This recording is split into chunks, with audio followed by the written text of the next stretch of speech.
post-nacimiento, ¿cierto? Como las células del miocardio, las de la musculatura estriada y nuestras células del sistema nervioso central.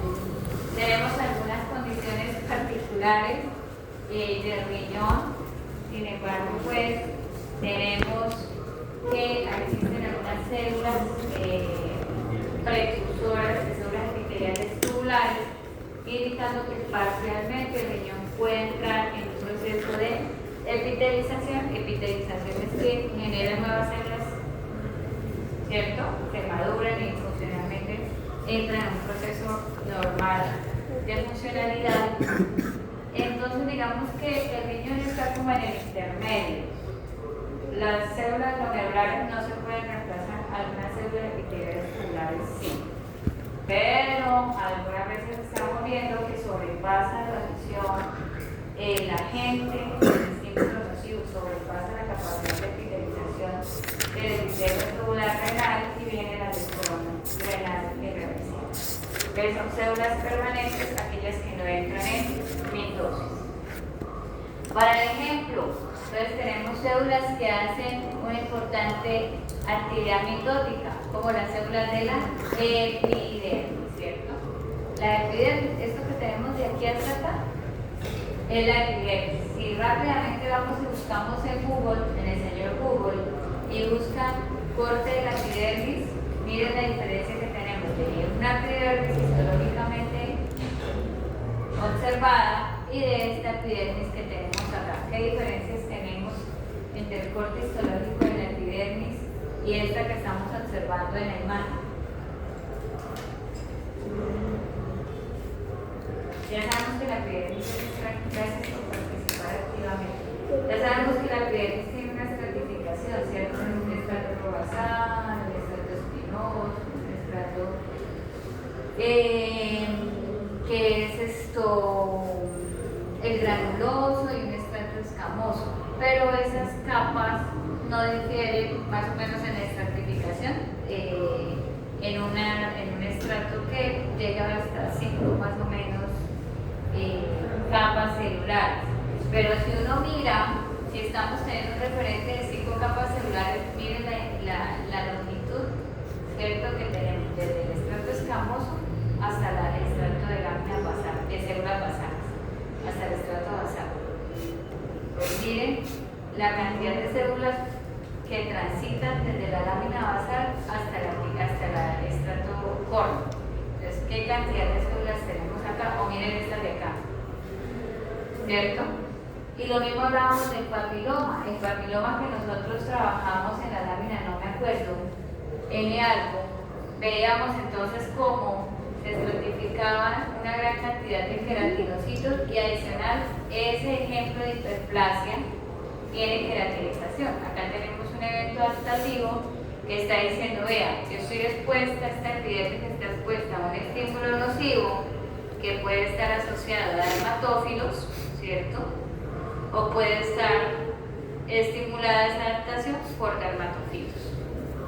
Cualquiera de las dos lesiones tiene un aspecto clínico muy similar. Tenemos un ejemplo de un equido aquí, con lesiones alopécicas elevadas que tienden a verse como hiperqueratóxicas, no sé si alcanzan a verse que está elevado y tiene algo muy característico que es esa caspa, ¿cierto?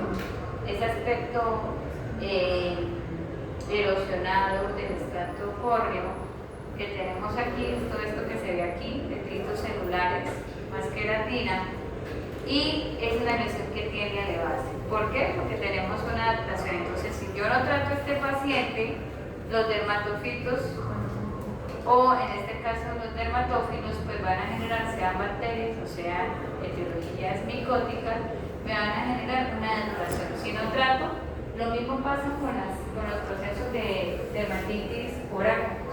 ¿Qué pasa con la sarna sarcótica? La piel se pone bastante engrosada, se forman como unos túneles o unos pliegues cutáneos, ¿cierto? Y si es crónico, esa piel se torna de pigmentación negrosa. Y el pobre animalito tiene un prurito intenso, ¿cierto? Que a veces ahí por el rascado laceran la piel. Entonces, cuando yo no trato estas dermatitis por cualquiera, sea por bacterias, hongos, el ejemplo de los ácaros, siempre vamos a tener procesos adaptativos cutáneos que van a acompañarse de la hiperplasia, porque estas células van a responder así. Como tienen una capacidad de mitosis, pues ellas entran en proliferación celular. Esta proliferación es adaptativa, ¿cierto? No estamos hablando que es anaplásico, displásico, no. Simplemente está elevando su estrato de la epidermis para generar un proceso de protección tisular. La idea es que no llegue al folículo, no llegue a dermis, ¿cierto? Que no llegue al panículo, ¿señor? La idea es un efecto de adaptación, es una barrera física para evitar que llegue a dermis superficial y todo. De esta fotografía le llaman lechón sucio, ¿cierto? Es una epidermitis, realmente es una epidermitis exudativa. Esta epidermitis, si miramos aquí, como mucha luz, es una lesión cutánea que está afectando también la epidermis y algo de folículo piloso. Ya no tenemos pelo en el folículo, sino una cantidad de detritos celulares en la superficie de la epidermis. También tenemos una cantidad de células muertas, pero miren cómo se espesa o se adapta la epidermis con hiperplasia. Hay un aumento en el número de células. ¿Por qué? Porque son células láminas que entran en procesos de adaptación. Si miramos eso micro con lo macro, si lo comparamos, entonces tenemos áreas extensas de hiperkeratosis, ¿cierto? Que está en la zona hiperplásica, pero miren qué está pasando en la base de esa lesión. Si yo quito toda esta zona de hiperplasia, de detritos, nos va a quedar una sola zona ulcerada, hiperémica, hemorrágica. Y miren todo el aspecto de la piel que se ve bastante irritada, y si alcanzan a percibir, el pelo se ve sucio, graso, ¿sí? Imagínense el olor. Entonces, este tipo de persistencia, acá tenemos otro ejemplo de etiologías más severas, estafilococcus, que me genera esta epidermitis exudativa. Exudativa es que es una lesión bastante húmeda y tiende a generar un mal olor. ¿Listo?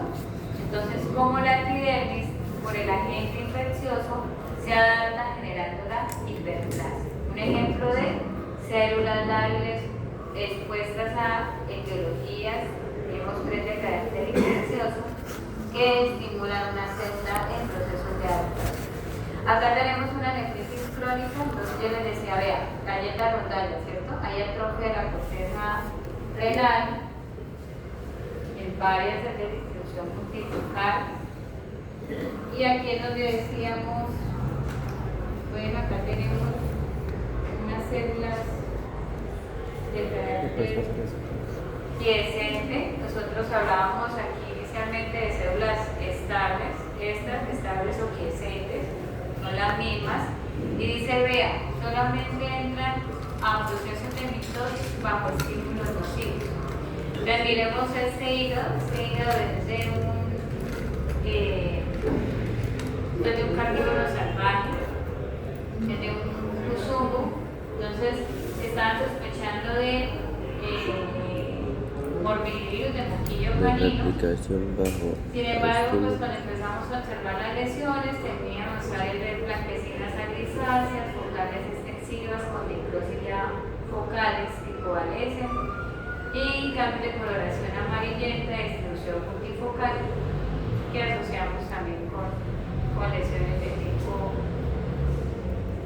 necrotizante y de acumulaciones. Cuando fuimos a las áreas necróticas, entonces encontramos presencia de nematodos, teníamos procesos de adaptación, había dilatación de células de conductos biliares, y empezamos a encontrar algunos hepatocitos con mitosis, pero el resto del tejido está perdiendo ya su morfología. Entonces, fíjense que este hígado intentó entrar en proceso de mitosis, ¿cierto? Pero la carga parasitaria superó el proceso de adaptación hepático, pues tenemos macroscópicamente una hepatitis necrotizante. Ya aquí no me voy a poner a explicarles por qué es hepatitis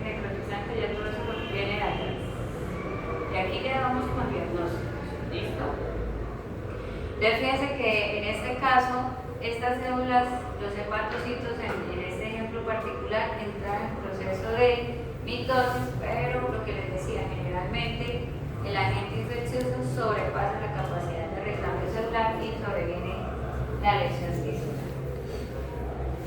Acá en el caso de células permanentes, ya mencionábamos entonces, no entran en procesos de ciclos celulares, de recambios celulares, en el caso celular.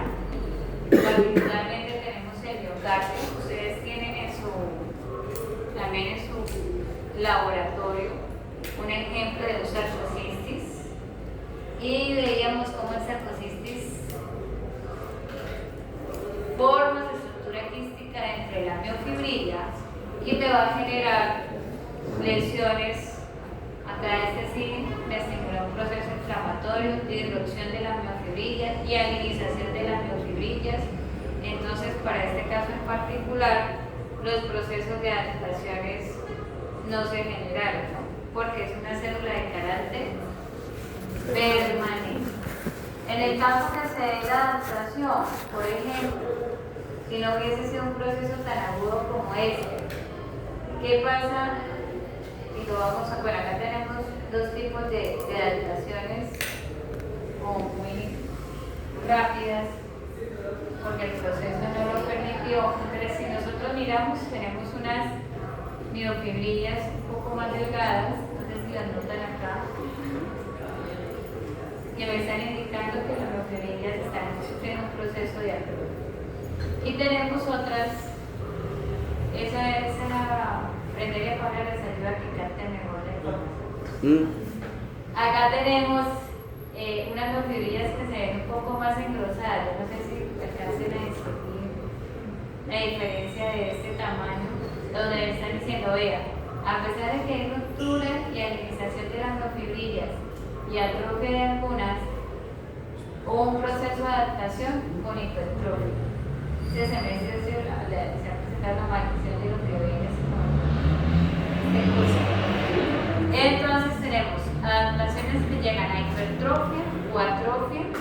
Acá estamos asociando una miocarditis por sarcocistis, donde me dice, vea, son los únicos fenómenos en células permanentes que se pueden dar, porque las células no entran en división celular. Estamos comprendiendo la idea.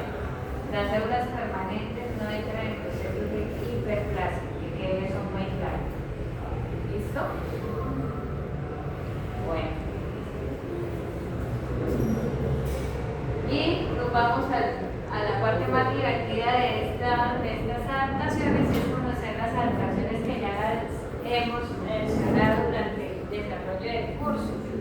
Les hablamos de atrofia, de hipertrofia, que acá está el amigo atrofiado.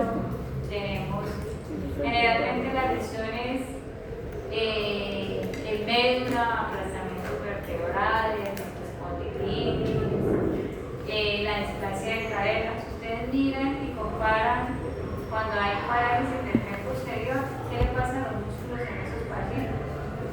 De atrofia, es cierto, hay atrofia porque no hay un estímulo contrario. Ese estímulo que se pierde te va a generar atrofia muscular. La hipertrofia, tenemos las personas aquí adictas al ejercicio, ¿sí? Ya le gusta el ejercicio. Entonces tenemos acá que las sobrecargas de trabajo, ¿cierto?, me van a generar un aumento, una adaptación, y lo veíamos en el caso de la miocarditis con engrosamiento de la miofibrilla. Ahí tenemos el evento de la hipertrofia. En el caso sobrecarga de trabajo, sobreestímulo.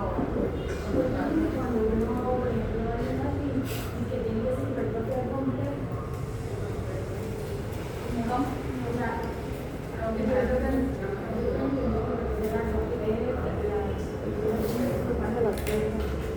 No.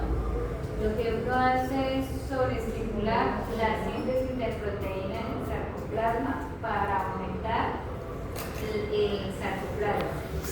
Pero aquí estamos rompiendo nada. Si se rompe algo, se llama lactomiolisis y es musculosis. Y todos esos derechos del proceso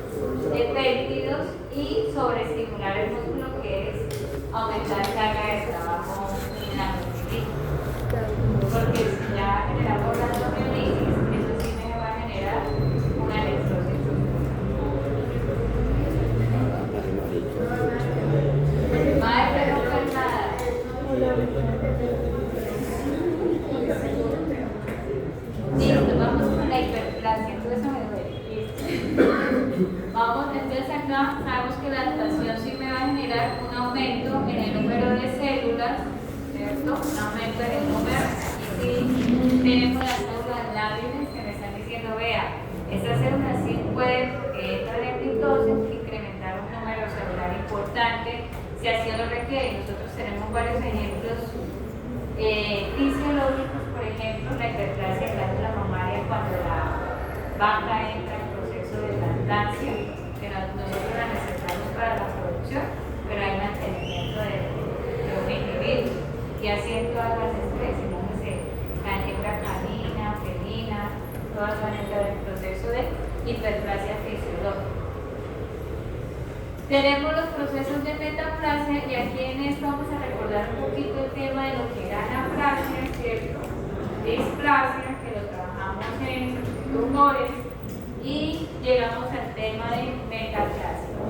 Las metaplasias son lo siguiente, vean, una célula que se puede transformar o adaptar a otro tipo celular, pero la excepción es que son del mismo origen embrionario, es decir, células epiteliales se adaptan a células epiteliales por metaplasia, o células mesenquimales a células mesenquimales. ¿Listo? Por ejemplo, tenemos la hiperplasia de una célula que es cilíndrica, ¿cierto? Es donde tenemos, vámonos a mirar el epitelio respiratorio, que es el del certificado, ¿cierto? Es cilíndrico y además es ciliado. Se fuma mucho, ¿cierto? Y con el tiempo, estas células epiteliales que son especializadas con cilias, se cansan y dicen, vea, yo voy a sufrir un proceso de metaplasia. ¿Por qué? Porque tienen una tos crónica, porque le dicen, vea, deje de fumar, no dejan de fumar y sigue con la tos crónica y sigue fumando.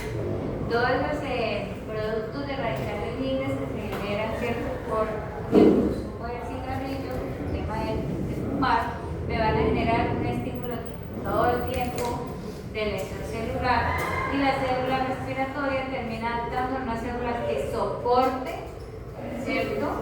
Mecánicamente o químicamente esas lesiones. Profe, ¿y eso también le puede pasar a una persona con tuberculosis?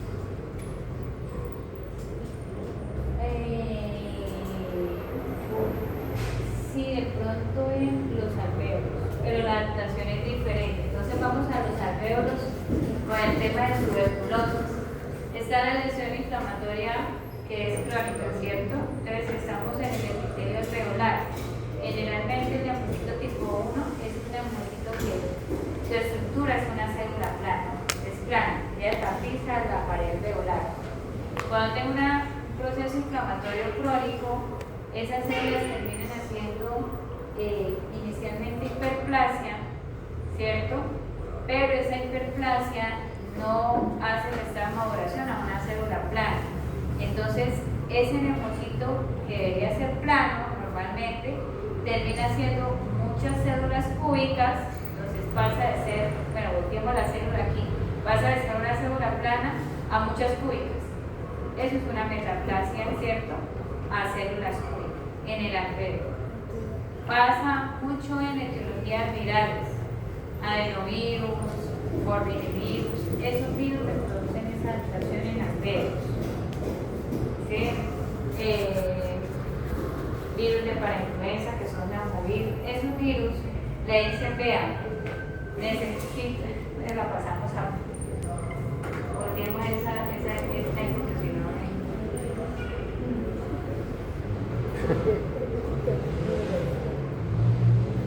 Me dice, vea, el neumocito tipo 1 es blanco de lesión para el morbillivirus, ¿cierto? Que es plano. Sigue la lesión, el virus se sigue replicando en neumocito tipo 1, hace necrosis. ¿Qué hace? El proceso de adaptación le dice, vea, voy a hacer una hiperplasia, pero las células que estoy generando no son planas, no se maduran, son cúbicas. Entonces tenemos una metaplasia de células cúbicas. ¿Listo? Eso pasa con entidades virales respiratorias. Eso cuando el virus está todo el tiempo haciendo replicación en ambos sitios. Devolvamos esto porque después no me entienden cuando les explico. Listo. Vamos entonces a hablar de cada una de estas alteraciones. Vamos a empezar entonces con la primera, que es atrofia. Sacaría un ejemplo con glándula mamaria, me parece interesante. Entonces él les está diciendo, vean, cuando tenemos un proceso de atrofia, ¿cierto? El tamaño celular y el órgano tiende a reducirse. Entonces, si nosotros tenemos, por ejemplo, acinos con esta morfología, pasa el estímulo hormonal, ya nos está secretando prolactina, ¿cierto? Pues las células que hacen forman agrupaciones acinales mucho más pequeñas, el epitelio tiende a hacer, si ustedes miran el citoplasma de esta célula, tiende a ponerse mucho más reducido, pequeño, sigue el citoplasma ahí presente, pero reduce su tamaño, y el núcleo, ¿cierto? También pues se dispone hacia una ubicación más central en el acino. Entonces acá estamos viendo un grupo de acinos con atrofia, porque ya no hay más producción láctea, ¿cierto? Ojo, generalmente si nosotros hablamos de una mastitis, tenemos acá mastitis, los procesos de inflamación, ¿cierto? Nosotros veíamos el ejemplo de la necrosis en la glándula mamaria, pero inicialmente los procesos inflamatorios pueden dar un proceso de adaptación con atrofia de esos acinos y continúan los procesos inflamatorios asociados cuando ya encontramos en la necrosis o los ejemplos que veíamos de cáncer.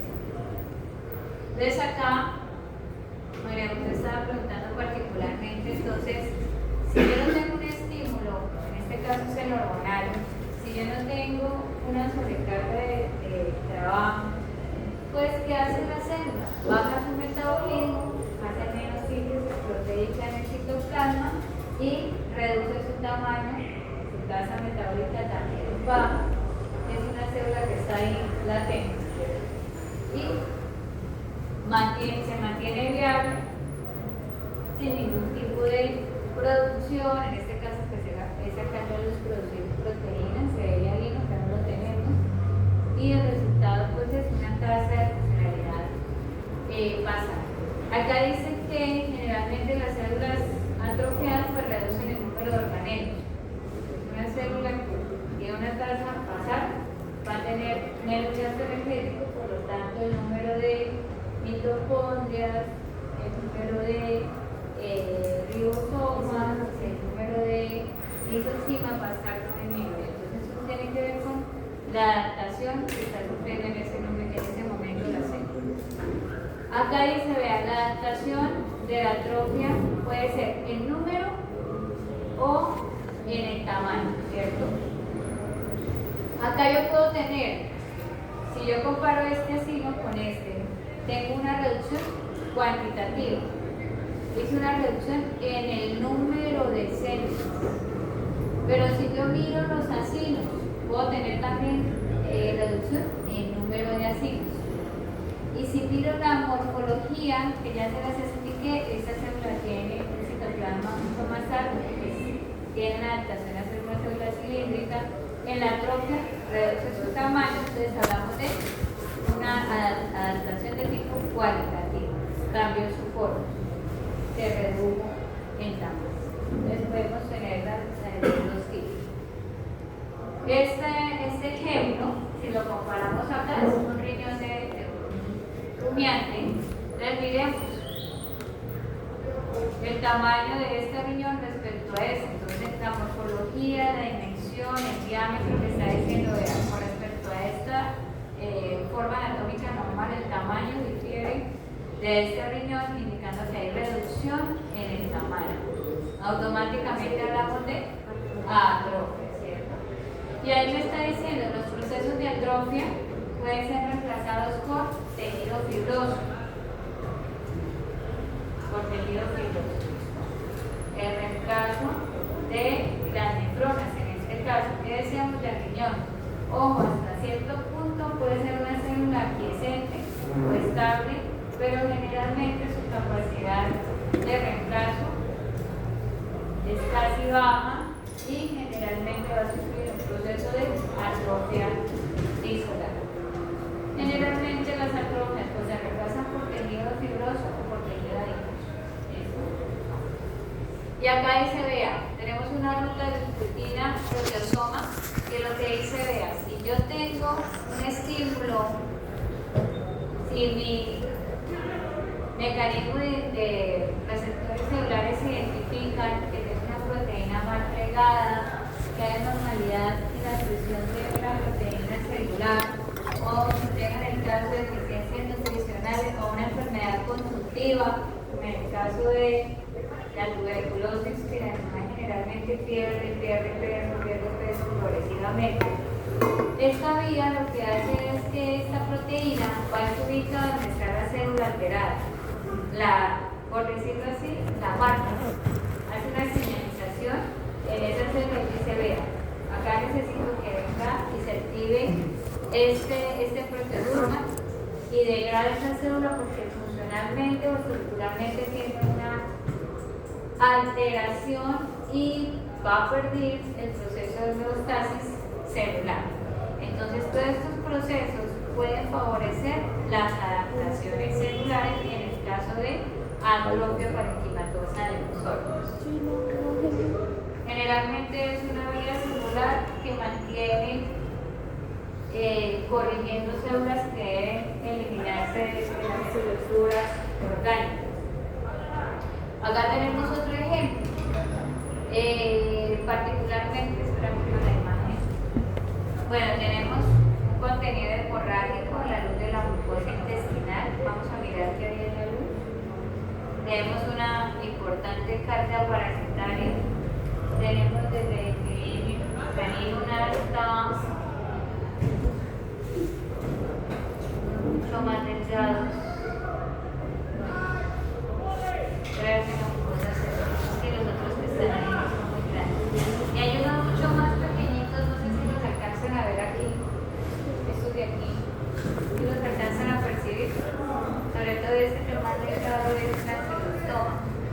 Entonces, miren lo que la carga adicional parasitaria y el ancilostoma generaron en la mucosa intestinal. Esto es una velocidad. Este es otro. Y este es otro. ¿Qué le pasó a la vellosidad? Si recordamos, la vellosidad tiene una longitud bastante importante y está recubierta por enterocitos, que tampoco ya los tenemos en su totalidad. Hay unas partes que se mantienen los enterocitos, en otras partes de la vellosidad se pierden los enterocitos. Incluso hay parte de la mucosa ausencia de velocidades intestinales. Entonces podemos tener pérdida numérica de velocidades intestinales, pérdida de longitud, ¿se recuerdan? El aspecto cualitativo de la atrofia o la pérdida cuantitativa de enterocitos. Entonces ahí tenemos adaptaciones de atrofia de velocidades intestinales. Aquí tenemos el ejemplo de una enteritis hemorrágica difusa, parasitaria mixta, con una adaptación importante por el proceso de electroinflamación de las velocidades intestinales. Entonces, dependiendo del agente, esto es para ancilostoma. Profesora, ¿y hay pérdida numérica y cualitativa? Sí, cuantitativa, la numérica y cualitativa del tamaño. Veremos aquí qué está pasando. Ustedes alcanzan a percibir que tenemos unas estructuras parasitarias que son intracelulares, en una fase sexual y asexual. En este caso es un ejemplo de medias en aves, es una corte de aves, una mucosa intestinal en un pollo del borde. Y miren lo que las medias están generando, ¿cierto? A la velocidad intestinal. Entonces, irregulares, las frutas se vuelven chatas, hay descamación epitelial, tenemos una fuerte respuesta inflamatoria intersticial, pero miren que si hay disparidad en el tamaño, generalmente estamos hablando de esto debería ser redondeado de cada carne. Miren cómo se acorta en promedio la velocidad intestinal, generando atrofia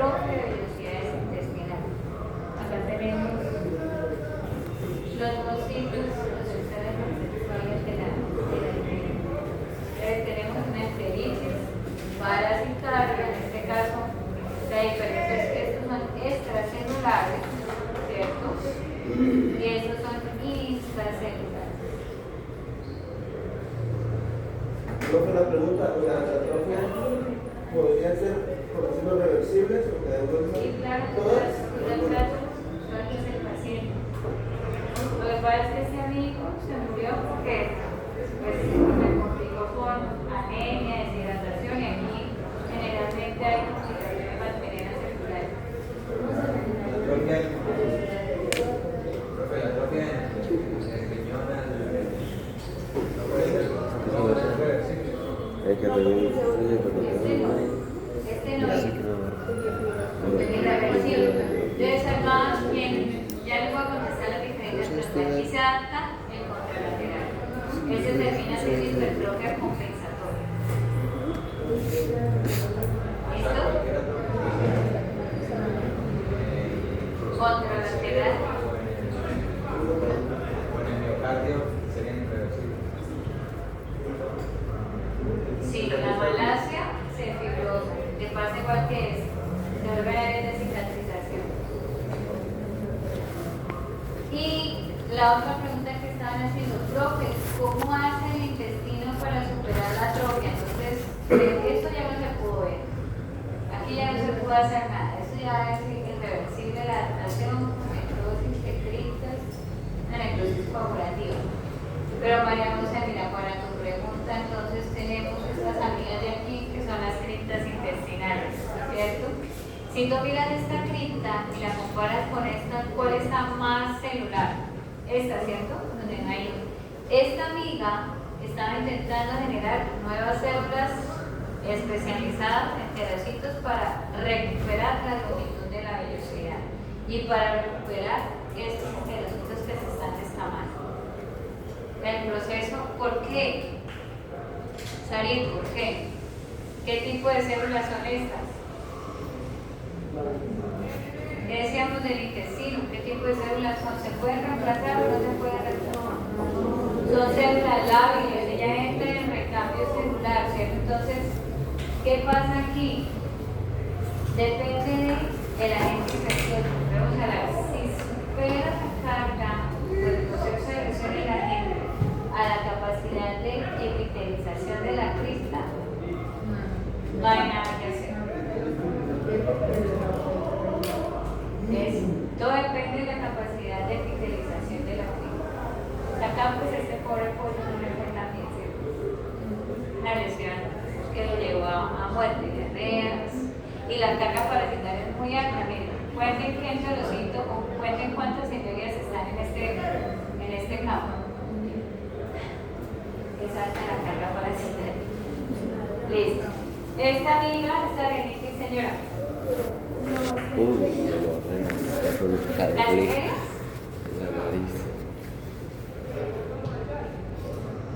Cada una de estas estructuras es una y media.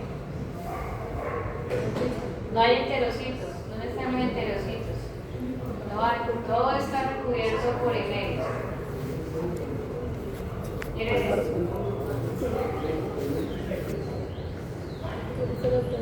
No, es que no hay, realmente todo está, mira, ahí se ve el quiste dentro del enterocito ya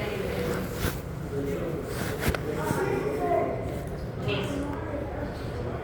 Esta amiga, esta renitis atrófica, es un proceso también inflamatorio. Ustedes saben que acá tenemos bordetela y Bacteriella mucosida responsables de esta renitis atrófica, en este caso es progresivo. Podemos observar la atrofia severa, casi fulminante de los cornetes nasales en este porcino. Generalmente para poderlos observar hay que hacer corte en el primer molar, corte transversal de los cornetes, y se puede observar entonces la lesión en las hemotropinas. ¿Ustedes recuerdan? Los cornetes nasales son unas estructuras de morfología espiralada. ¿Cierto? No están ni con espasmos, ni con exudados, mucho menos hemorragia. Y tienen esa morfología bien diferenciada, pero no la está moviendo. Entonces me está diciendo que hay pérdida numérica de cornetes nasales. Para hablar de atrofia, nosotros podemos clasificar las etiologías de la atrofia en estos grupos de forma general. Entonces, la primera causa de atrofia puede ser por lesiones que alteren la perfusión del tejido. o ser tisular. Nosotros hablábamos del ejemplo de la castración en ganado bovino con esas patas elásticas que se abre ahí, que es una gangrena seca. Pero el proceso eventual inicial de oblicuidad del trefo pampiniforme es generar un evento isquémico. Y la gónada se va a tornar, por reducción de esa producción, empieza a reducir el tamaño, ¿cierto? Generando inicialmente una atrofia. Y luego viene el proceso de isquemia con necrosis y de la gangrena seca asociada.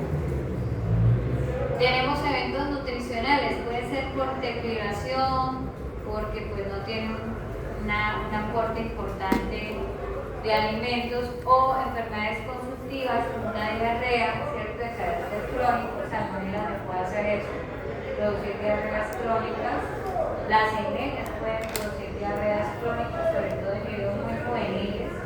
Ese tipo de un coronavirus, un rotavirus, en individuos jóvenes de 8 años, puede generar procesos de cronicidad que generan mala absorción y el paciente pues refleja una importante pérdida de la condición corporal. Para él no es el caso, que es desnutrición, que suma a otros procesos que estamos viendo ahí en piel, pero todo lo que tiene que ver con patologías de consumo que llegan a detrimento de la ganancia de peso, me van a generar atrofia. Generalmente se ve reflejada en la masa muscular. Por ejemplo, nosotros en porcinos, generalmente estimamos que el compromiso de los lóbulos pulmonares va a ser una afectación en la conversión alimenticia, y esa afectación en la conversión alimenticia se va a reflejada en la ganancia de peso diario. Entonces, animales que tienen procesos de neumonía pueden llegar hasta perder un 32, un 40% de su peso final. Esto generalmente no van a llegar, en el camino se van sacando los individuos que tienen una afectación por neumonías, por ejemplo. Esto, patología, vamos a hacer un ejercicio con estos chicos que estamos ahorita en cuarto, no lo he hecho, vamos a hacer este semestre para hacer cálculos de pérdida de peso asociada a compromisos de lóbulos pulmonares. Vamos a ver cómo nos vamos a Una ver. pregunta, ¿este podría generar atrofia?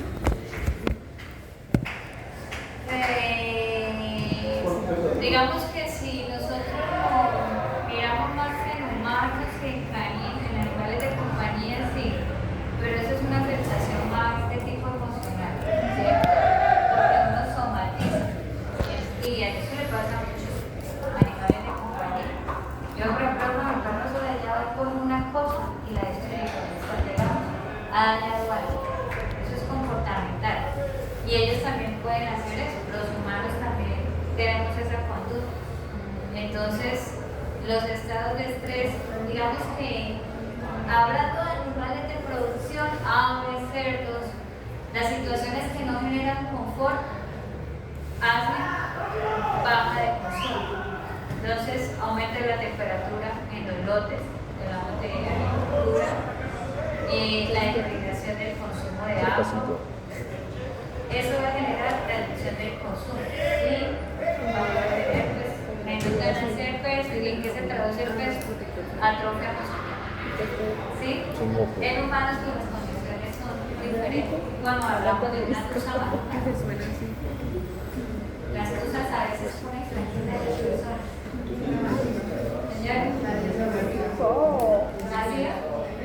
Defensiva. Las tusas son ahí defensivas. Es una forma chistosa de decirlo, pero es una situación emocional que también puede generar eso.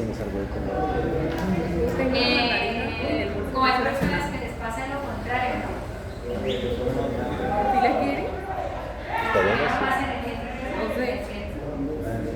Esto depende, porque el cuerpo puede ser el sistema de cada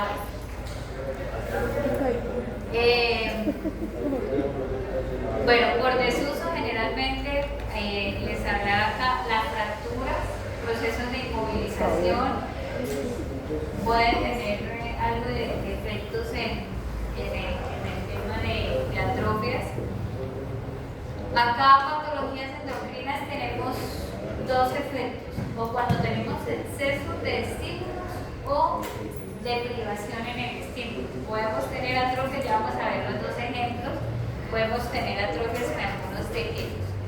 Ya hablábamos de lesiones medulares, lesiones que alteren el estímulo nervioso, que pueden generar atrofia. Generalmente vamos a tener el reflejo de esa atrofia en ambiente tipo muscular, y hablamos de atrofias por compresión.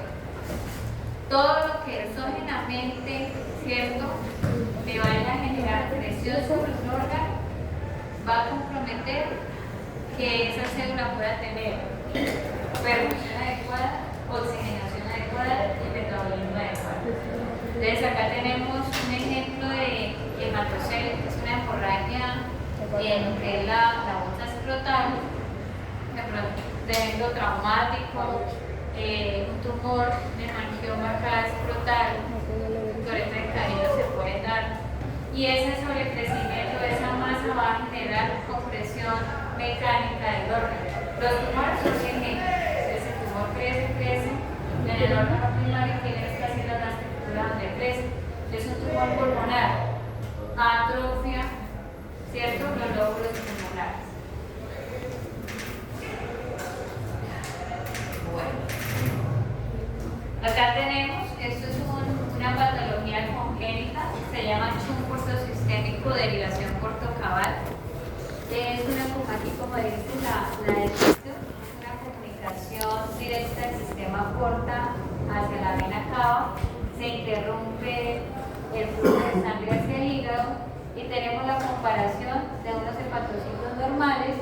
Entonces comparan los hepatocitos con hepatocitos que están de menor tamaño, el espacio sinusoidal está aumentado, comparan con esto, que nos indican. Entonces, un ejemplo de los anteriores, ¿cuál sería acá la causa? Si hay menos flujo de sangre hacia el tejido, ¿cierto? La reducción de la perfusión tisular, de la derivación o chumbo portosistémico, está asociado a reducción de la perfusión tisular en los ejemplos que vemos. Estados nutricionales. Esta perrita tenía una tos crónica, tal vez porque trabajaba, creo que era un tipo de hacía como gorros para muebles, no entiendo, no recuerdo muy bien. Y ellos decían que era que se había comido con una bola de hilo. Resulta que pues llegó en este estado, tenemos el margen la necropsia. Ella insistía que tenía una tos crónica, incluso de sangre ictericia en el proceso, y cuando hicimos la necropsia encontramos que tenía un carcinoma pancreático en este páncreas normal y la proliferación del cerebro. Cuando hicimos la necropsia y la histopatología, células vaginales estaban infiltradas de esófago y pulmón. Bajo no se veía, pero mientras estaba la metástasis en el esófago y en el pulmón. Por eso tosía, no comía. Entonces un carcinoma pancreático y llegó a este estado de hiponutrición o desnutrición. ¿Cómo? Podría estar asociado al endocrino porque, bueno, también el páncreas, el carcinoma no es funcional, no está secretando enzimas, va a generar malabsorción. Ellos nunca mencionaron el tema de diarreas, pero sí el ejemplo de la luz. Pero con el estado nutricional también podemos hablar de hiponutrición de tipo endocrino. No, aquí no, pues directamente no, porque tenía metástasis. Sino si estamos, Laura está preguntando, bueno, profe, por acá puede estar relacionado con desregulación de estímulos enzimarios. Sí, aquí en este caso sí por el carcinoma pancreático. Pero sumamos a que tenía metástasis en pulmón, metástasis se sumaron varios factores en este caso. Y nosotros vamos a encontrar en esos individuos con pérdida progresiva de peso, no solamente pues para el carcinoma, el ejemplo del perrito que estaba por hiponutrición también, que la grasa tiende a verse parduzca y se ve fluctuante. Entonces hablamos de atrofia serosa o atrofia parda de la grasa. Entonces tiende a verse en lo que es el coronario, grasa perirenal, en bovinos generalmente esa grasa se ve fluctuante y muy amarillenta, lo mismo que en equinos. Entonces cuando hay movilización de grasa, vamos porque ¿qué está haciendo? Los estados constitutivos y nutricionales o de malabsorción, como veíamos acá en el ejemplo del carcinoma pancreático, van a movilizar rápidamente ácidos grasos. Y eso va a generar que esa movilización, que está normalmente ácidos grasos, tienda a verse también atrofiados. Entonces los grasas también se atrofian en estos estados constitutivos, no solamente el músculo. Bueno, acá tenemos un accidente intestinal. Ustedes ven, acá tenemos un proceso de vólvulo. Acá tenemos el vólvulo intestinal. Miren la pared negruzca del intestino delgado. Y es un ejemplo también asociado a pérdida de la perfusión tisular. Acá tenemos alteración de riego sanguíneo. Hay otro ejemplo, acá mencionamos en felinos, una encefalopatía isquémica. Las lesiones pues varían, acá tenemos necrosis de coagulación, acá necrosis lipoactiva, pero tenemos pérdida numérica de enterocitos o áreas de malasia en encéfalos, que hablamos acá de este ejemplo de encefalopatía isquémica del felino. Bueno.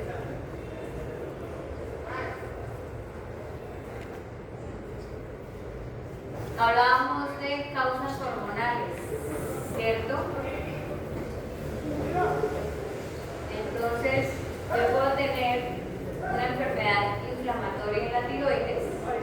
¿Y qué va a pasar con las hormonas tiroides? Van a estar reducidas, ¿cierto? El paciente va a desarrollar hipotiroidismo. Y ahí tenemos el ejemplo de una reducción importante de acinos o folículos tiroides asociados a una reducción, esa es una tiroiditis autoinmune, es una tiroiditis por procesos inflamatorios. ¿Qué va a pasar? Bueno, en este caso, el hipotiroidismo clínicamente me va a producir, sobre todo en lo que es piel, atrofia de la epidermis, atrofia de anexos, hay alopecia, entonces eso se ve reflejado por el hipotiroidismo. Tenemos que suplementar, ¿cierto? Con levotiroxina, tirox, se hace tratamiento. Sí, sí hay tratamiento, eso no. No, si no lo tratamos, se da la atrofia, eso es permanente. Para toda la vida hay que suplementar con tirosina. Igual si es un paciente diabético hay que toda la vida hay que utilizar patologías de tratamiento. Lo mismo que un paciente con hipertensión, toda la vida hay que dar hipertensivos. Listo. Entonces acá que están comparando. Normalmente, si ustedes recuerdan y van y buscan rápido tiroides en un canino, la tiroides tiene esta morfología lanceolada. ¿Cierto? Tiene una morfología alargada. Miren el tamaño de la tiroides. Y en uno de los extremos de la tiroides tenemos la paratiroides, que tiene esta formita de lenteja. Y acá lo que quieren comparar es cómo casi la atrofia de la tiroides está siendo igual a la paratiroides. Y histológicamente lo están comparando la paratiroides con el tamaño de la tiroides. Prácticamente está sufriendo atrofia. La tiroides es ¿Cómo? Esta es la paratiroides, ¿cierto? Es. Normalmente la tiroides tiene casi 15 veces el tamaño de la paratiroides. Miren que está casi del mismo tamaño. Acá estamos ejemplificando la atrofia tiroides. Y clínicamente es un paciente hipotiroideo.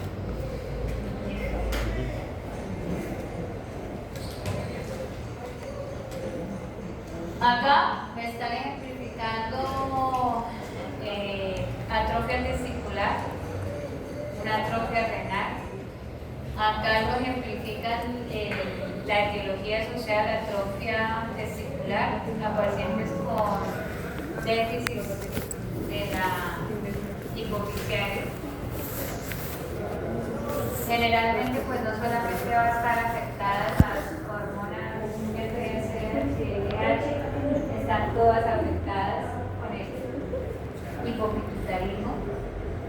Pero aquí quería reflejar cómo la deprivación de estas hormonas estimulantes puede generar atrofia testicular. Esta patología endocrina es generalmente congénita.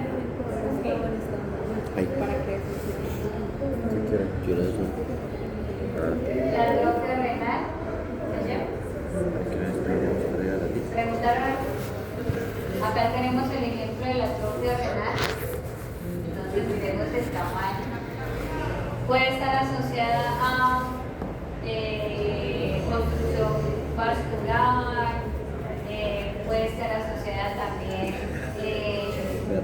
a una compresión mecánica, ¿cierto? Van a llevar a deprivación de perfusión tisular, una marca, puede generar alteración del tamaño de vida. Profe, yo tengo una pregunta. Cuando, digamos, una persona que tiene los riñones así, que uno es más chiquito que el otro, pero es porque uno no se le alcanza como a crecer al tamaño normal. Eso no es atrofia. Deja de ser atrofia y se vuelve hipoplasia. Eso ya es congénito. No entra aquí dentro de la adaptación. Entonces, esa patología es congénita y la dejamos allá en hipoplasia. Ya la vamos a ver. Que es diferente a la adaptativa que estamos viendo.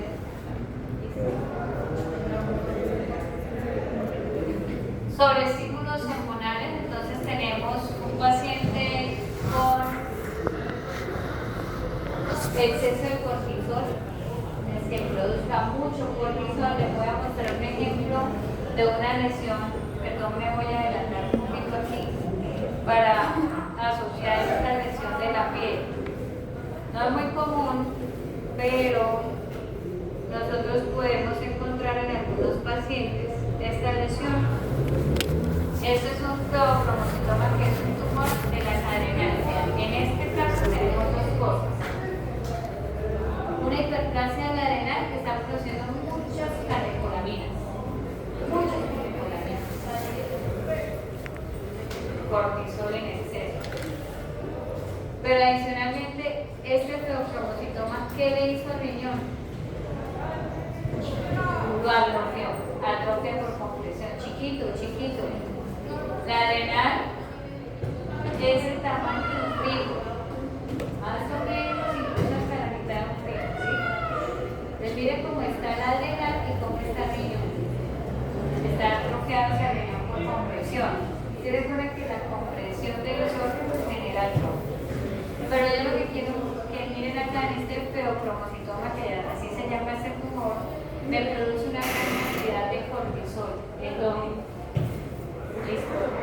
Ahora, esta condición puede generar, si tengo un tumor adrenal, me puede generar en el paciente condiciones clínicas dermatológicas como estas que estoy viendo aquí. Entonces, un paciente con síndrome de Cushing o hiperadrenocortisolismo, hiperadrenocorticismo, como le quieran buscar, así me encuentro, hiperadrenocortisolismo, corticismo o enfermedad de Cushing. Entonces, son pacientes con alopecia, la piel es muy delgada, que acá lo estamos viendo. Si recuerdan la primera imagen que vimos de la hiperplasia cutánea, acá está pasando lo contrario. Tenemos atrofia de la epidermis, tenemos atrofia de anexos por esa alopecia, que no tienen los folículos pilosos, que no tienen pelo, no hay pelo. Y clínicamente, ¿qué está presentando? Alopecia, ¿cierto? La atrofia cutánea asociada a un exceso de cortisol me está generando atrofia de la piel y de anemia. Por eso es que algunas personas que sufren de estrés se les caen.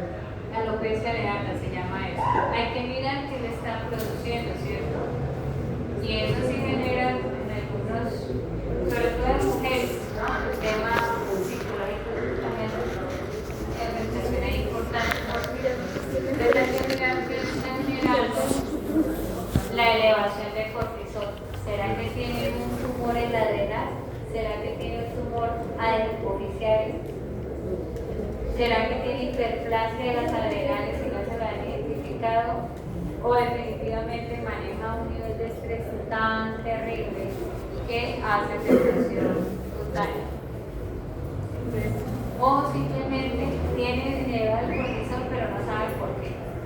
A veces tenemos, por ahí pueden encontrarse de forma tópica, ¿cierto? Restos celulares en órganos donde no deberían estar esas estructuras. Ya lo vamos a ver cómo se llama ese proceso. Se llama coristópico. Tejido ectópico donde no debería estar. Y eso puede producir excesos hormonales.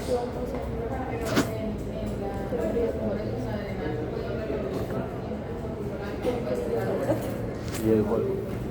No, quiero decir cortisol. En el caso de adrenocorticismo, o cortisolismo, el aumento del cortisol. El procromosoma generalmente son las catecolaminas y elevan el trabajo cardíaco. Es que depende de la zona